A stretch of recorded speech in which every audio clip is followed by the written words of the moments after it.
ស្ដីបងប្អូនទាំងអស់គ្នាចាថ្ងៃនេះខ្ញុំនឹងមកនិយាយអំពីផលិតផលមួយទៀតគឺជាផលិតផល Beta Gold ចា Beta Gold គឺជាផលិតផលរបស់ថៃបងប្អូនចាគឺជាផលិតផលរបស់ថៃហើយវាផ្សំចេញពីផ្លែក្រូចពណ៌ឈាមចាដែលវាមានគុណប្រយោជន៍សម្រាប់សុខភាពរាងកាយយើងគឺតកតងនឹងក្របឈាមបងប្អូនអ្នកដែលខ្វះក្របឈាមគឺបងប្អូនអាចញ៉ាំបានជាពិសេសអ្នកដែលកំពុងតែមានបញ្ហាឈាមស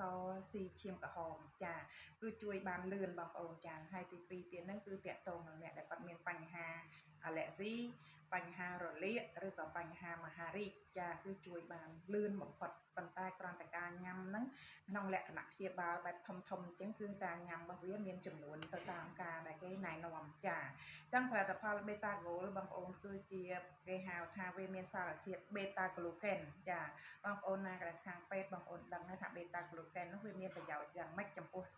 សរីរាង្គកាយរបស់យើងណាចាអញ្ចឹងខ្ញុំគ្រាន់តែដឹងថាផលិតផលមួយនេះគឺផ្សំចេញពីផ្សិតគេហៅផ្សិតឌីងជឺចាក្រូចពណ៌ឈាមហើយនឹងផ្លែឈើដែលមានវីតាមីនខ្ពស់ចាតកតងនឹងវីតាមីន C ចាវីតាមីនតកតងនឹងវីតាមីនផ្សេងទៀតដែលត្រូវត្រង់រាងកាយយើងអញ្ចឹងណាបើសិនជាបងប្អូនមានបញ្ហាទី1គឺរោគស្ត្រីតកតងនឹងស្បូនបងប្អូនមានស្បូនធ្លាក់ស្បូនយាស្បូនលូនស្បូនលាន់ចាបងប្អូនអាច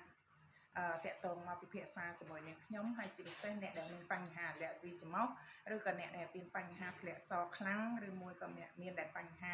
រលាកពោះវៀនគេហៅថាពោះវៀនស្អិតចាបងប្អូនអាចតំណមួយនាងខ្ញុំបានណាហើយផលិតផលនេះពិតជាផលិតផលរបស់ប្រទេសថៃប៉ុន្តែគឺជាផលិតផល grade A បងប្អូនណាគឺជាមានលក្ខណៈគុណភាពរបស់គេខ្ពស់មិនមែនជាផលិតផលមួយដែលបង្កើតនៅក្នុងសហគ្រាសឬក៏ជាផលិតផលមួយដែលផលិតនៅតាមផ្ទះឯអត់ទេចាគឺមិនមែនធ្វើប្រែនេះគឺជាផលិតផលមួយដែលមានក្រុមហ៊ុនច្បាស់លាស់មានគេហៅថាជាក្រុមហ៊ុនជាលក្ខណៈក្រុមហ៊ុនមានស្តង់ដារចាមិនមែនជាសហគ្រាសផលិតតាមផ្ទះទេអញ្ចឹងបងប្អូនអាចពិសាបានហើយវាគឺជាផលិតផលមួយរបស់ក្រុមហ៊ុន The Strong Winner អញ្ចឹងបើសិនជាក្រុមហ៊ុន The Strong Winner ហ៊ានធានាទៅលើផលិតផលអស់ទាំងនេះអញ្ចឹងផលិតផលនេះក៏អត់មានបោកភ័យធ្វើឲ្យបងប្អូនអាចមានហានិភ័យអីដែរចាព្រោះវានៅស្ថិតនៅក្នុងក្រោមដំបូលនៃក្រុមហ៊ុន The Strong Winner ដូចគ្នាអញ្ចឹងក្រុមហ៊ុន The Strong Winner អត់ឲ្យធ្វើឲ្យខូចឈ្មោះទេបងប្អូនចាហើយផលិតផលពីរមុខនេះគឺជួយដល់អ្នកដែលមានបញ្ហាលើសឈាមហើយនឹងទឹកនោមផ្អែមចាអ្នកទឹកនោមផ្អែមដែលមានបញ្ហាតបៅដែលត្រូវកាត់ដៃកាត់ជើងណាបងប្អូនអាចនឹងមិនបាច់កាត់ទេគឺបងប្អូនគ្រាន់តែលាងតបៅហើយបងប្អូនយកវីតាមីន Grey Pure ទៅរោយពីលើហើយបងប្អូនញ៉ាំជាមួយនឹង Beta Gold នេះគឺបងប្អូនទទួលបានលទ្ធផលខ្ពស់ចាក្នុងរយៈពេល10ថ្ងៃបងប្អូននឹងទទួលឃើញថាបញ្ហាទឹកនោមផ្អែមរបស់បងប្អូននឹងមានភាពប្រសើរឡើងហើយបើសិនជាបងប្អូនព្យាយាមញ៉ាំតាមការណែនាំបងប្អូននឹងក្លាយទៅជាមនុស្សធម្មតាមានន័យថា HA1C បងប្អូននឹងធ្លាក់មកទៅជាមនុស្ស normal មានន័យថាជាមនុស្សម្នាក់ដែលมันមានរោគសញ្ញាទឹកនោមផ្អែមទេចាប៉ុន្តែសួរថាឲ្យជារហូតទេបងប្អូនខ្ញុំអត់អាចធានាបានថាបងប្អូនជារហូតទេប៉ុន្តែបងប្អូនត្រូវដឹងថាជំងឺទឹកនោមផ្អែមវាអាចត្រឡប់មកវិញនៅពេលដែលបងប្អូនប្រើជីវិតខុសចានៅពេលដែលបងប្អូនប្រហែសចានៅពេលដែលបងប្អូន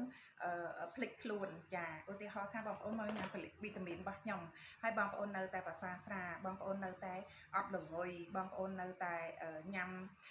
ផ្អែមចាអញ្ចឹងទោះបីជាផលិតផលមកពីឋានសួគ៌ក៏ជួយអត់បានដែរណាចាអញ្ចឹងផលិតផលខ្ញុំទៅហើយគឺមានការណែនាំចាហើយមិនមែនថាងាកនៅនេះតមងាកទៅនោះតមអត់ទេផលិតផលយើងអត់តមច្រើនទេបងប្អូនប៉ុន្តែក៏សូមឲ្យផ្លាស់ប្ដូរនៃការរស់នៅឲ្យបានសមរម្យឲ្យបានត្រឹមត្រូវចាអញ្ចឹងខ្ញុំមានប៉ុណ្ណឹងតែសូមអរគុណ